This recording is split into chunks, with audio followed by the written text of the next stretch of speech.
Oh, what? Ew, there's an endermite in my room. Gross. What the hell? Ah, get out of here. Shoo, shoo. Stupid parasites. Wait a second. That gives me an idea.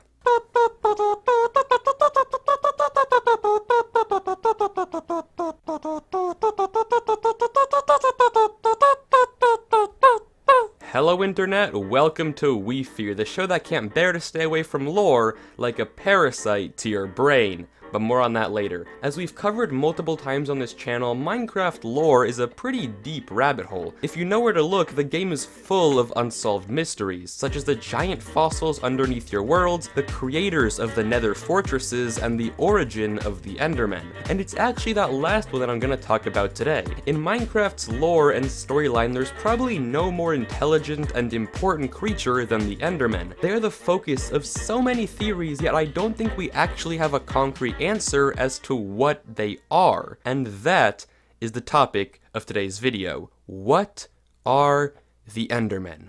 But super quickly, if you do end up enjoying the video, then please consider subscribing. We're actually so close to 800,000 subscribers, and every bit of support does help a lot. If you're part of the 81% of people who watch these videos and aren't actually subscribed, then please consider doing so. I greatly appreciate it, and it's completely free, and you can undo it whenever you want. So check to see if you are subscribed. You might think you are, but you actually aren't. But with that said, thank you so much, and I hope you enjoy.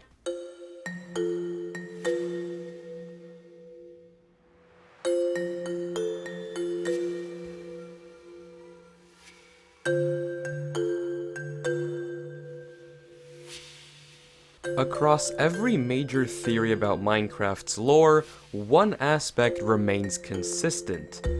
Endermen. They're everywhere. They're the core and secret to every popular Minecraft narrative, and they hold the key to fully understanding one of Minecraft's largest unsolved mysteries. From the ability to pick up blocks, to having very human-like sounding sound files, to straight up being able to teleport, Endermen are so much different from the world around them.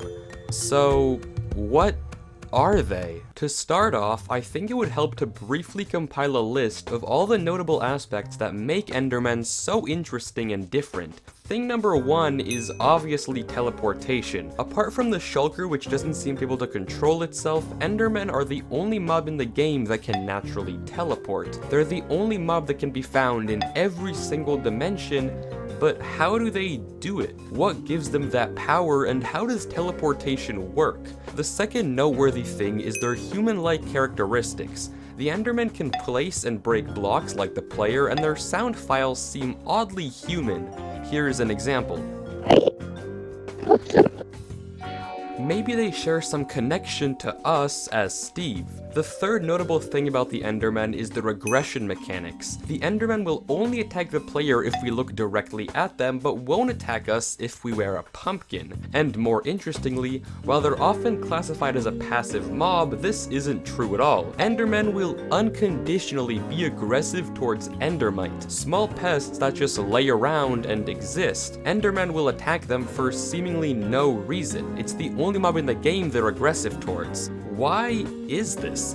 What exactly is the endermite, and why do endermen hate it so much? Now that we have those questions established, I think the best way to answer all of them is with this one question. Where did the endermen come from? What is their origin? The current theory of Minecraft proposes an interesting narrative. This theory was popularized by MatPat over on the Game Theorists, and I am aware that Retro Gaming Now, a more lore-focused YouTuber, does have a differing theory. However, for better or for worse, since more people watch MatPat, I'll be focusing on his story. Simply put, there was once an ancient race of builders in the Minecraft world. However, due to some unknown disaster theorized to be the creation of the Wither, they fled to the end without realizing it was a one-way journey. Stuck in the end and imprisoned by the dragon, the builders built cities, the end cities we now have. And over time, as a result of consuming the chorus plants, or something, they evolved into the current-day Endermen, leaving their race extinct, except for us. But this theory has a few holes, namely, what are the ender pearls? MapHead admits that this question goes unanswered. What are these orbs the ancient builders drop when killed? And if the builders did evolve into endermen, how on earth did they evolve to teleport? That seems like a bit of a stretch. And finally, why the odd aggression mechanics? If they are our ancestors, why do the endermen attack us but not with a pumpkin? And why do they attack the endermite? A crucial puzzle piece is missing, and I think I found it. The one thing missing from this problem, a key that seems to have almost everything line up, the solution to Minecraft's greatest unsolved mystery. That key is the endermite.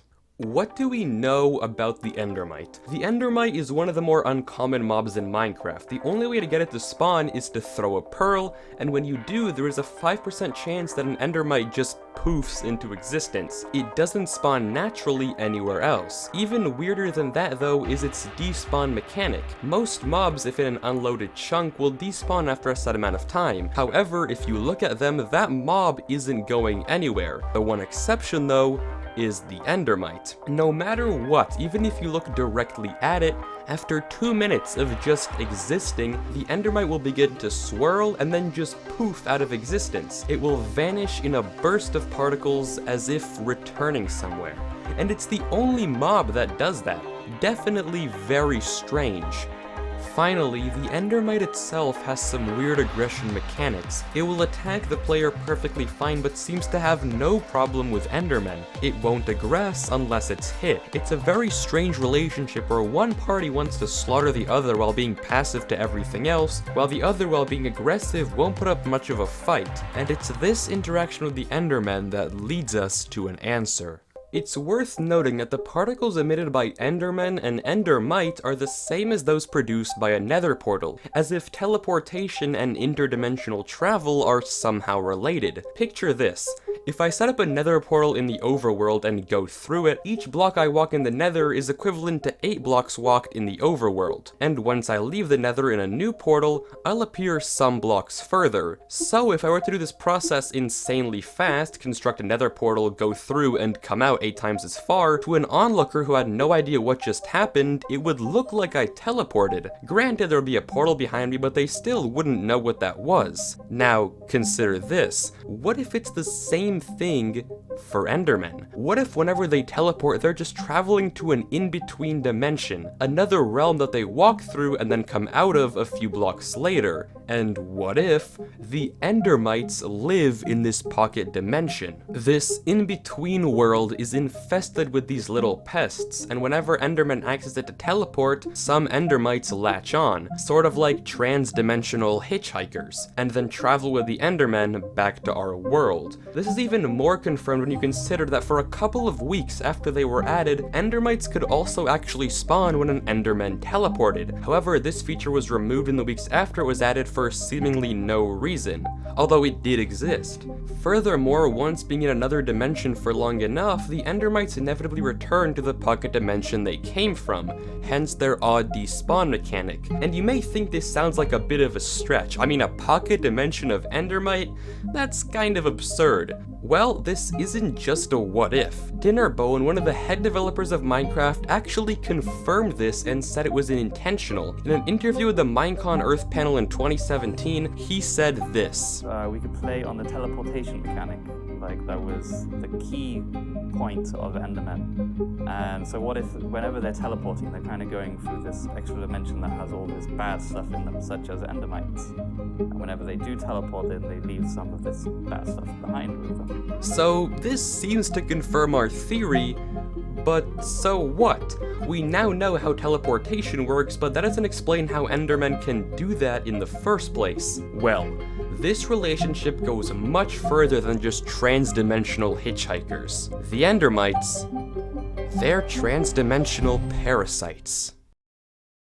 Something you've probably never thought about is why ender pearls are actually called ender pearls. It seems like a strange choice when you consider the other options. They could be called ender hearts, ender eyes, ender brains, ender balls, but instead Mojang chose pearls. Why is that? Well, let's consider how pearls are formed. By definition, a pearl is formed when an irritant, like some sort of parasite, wanders into an oyster or a mollusk. As a result, the oyster releases a defensive goo or fluid that traps the parasite and over time forms a pearl around it. And you can probably see where I'm going with this. The endermite is that parasite used to form the ender pearl, the irritant that causes the pearl process.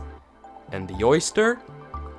Well, it's the ancient builders. Now, that may sound absurd. I mean, we literally have the shulkers. These things look so much like oysters and clams, it would make a lot more sense if they were the hosts. Except it doesn't. When you consider the leaps of judgment you have to make, the human oyster theory actually seems more likely given the game mechanics. Let's look at the theory where when shulkers teleport, they access this in-between dimension and end up picking a few endermites. The endermite then acts as the irritant, producing the ender pearls. This seems reasonable, but there are two flaws in this logic. Number one, shulker teleportation doesn't produce endermites. Endermen used to, ender pearls do, but shulkers never have. Additionally, shulkers don't drop pearls. If the pearls are really formed within the shulker, it would make a lot more sense they would drop them when killed. But they don't. And yeah, the idea that humans can make pearls is a bit strange, but it isn't that outlandish. Biomineralization Also happens in humans, albeit a bit differently, producing things like kidney stones, the dangerous and arguably more useless human pearls. But okay, sure, ender pearls are human pearls. What on earth am I getting at? Well, it's my belief that the Endermen are infected humans. The Maw Bestiary, an official book released by Mojang, begins the section on Endermen with this quote: "It's strange to think that the overworld inhabitants are host to visitors not of our world," as if alluding to the idea that something is residing inside the Endermen. They are the host of some sort of parasite, the endermite. In the whole Maw Bestiary, the only two mobs that have an origin section are the endermite and the endermen. There is a connection. The endermen are aggressive towards the mites because that's their human side, attacking the parasite that infects them, and aggressive to humans because that's their parasite side. And when we wear the pumpkins, they can't infect our brains, so they don't bother. Or see that our eyes aren't purple, so they don't bother. That we aren't one of them. The endermen are victims. Victims of a trans-dimensional plague. When the ancient builders first entered the End, fleeing from some disaster up above, they had no idea what lay ahead. It was a one-way trip, and once they entered, they were stuck. Trapped by the dragon, they couldn't leave, and they fled off into the neighboring End Islands. There they established cities out of the local blocks. They used the levitation powers of the shulkers to create the elytra, as well as flying ships to fight the dragon. But they fell victim to a plague. Running out of food, they decided to turn to the only other option, chorus fruit. They ate the chorus, and unbeknownst to them, they were taken through a pocket dimension as they teleported through space to random locations. What they didn't realize was what came with them: hitchhikers, or parasites. The endermites latched on like a disease, infecting every single player around the End Islands. Of course, the process took time. Slowly, the endermite rooted its way into the brains of the builders, and as their body fought back, it produced within them the ender pearls, organs built around the parasites. But it wasn't enough. Slowly, the endermites began to take control of their hosts. Their skin turned black with disease as they morphed into disfigured players, as their intelligence and brains were overrun by the parasite. The power of the endermite and ender pearl allows them to travel in between dimensions as they please, but they have no control over their own body.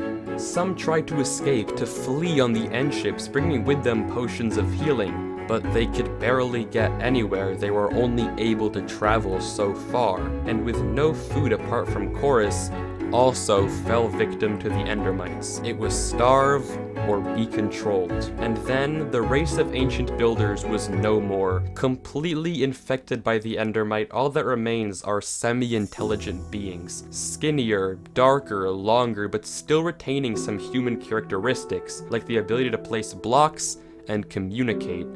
But their free will is non-existent. They are trapped within their own bodies by a parasite which doesn't want to return home. Some believe that when they see an endermite, their human instincts kick in. Their anger gives them control of their body once more.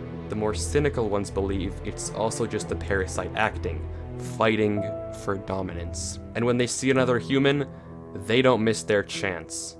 The chance to infect your brain as well. Or at least that's how I interpret it. A tragic story of a race driven to the end, eventually succumbing to a disease they couldn't stop. The end of their journey. Now, this theory does have a few flaws, namely chorus travel doesn't produce endermite. And how did ender pearls exist in the first place to light the portal? Although that's a whole other can of worms. But that said, that is the story of Minecraft's Endermen. If you did enjoy, then please consider subscribing, it would really help me out. Thank you so much for watching. Please leave any feedback or ideas in the comments, I really do appreciate it. And as always, peace out, and have a good one. Don't let the bed mites bite, and I'll see you next time.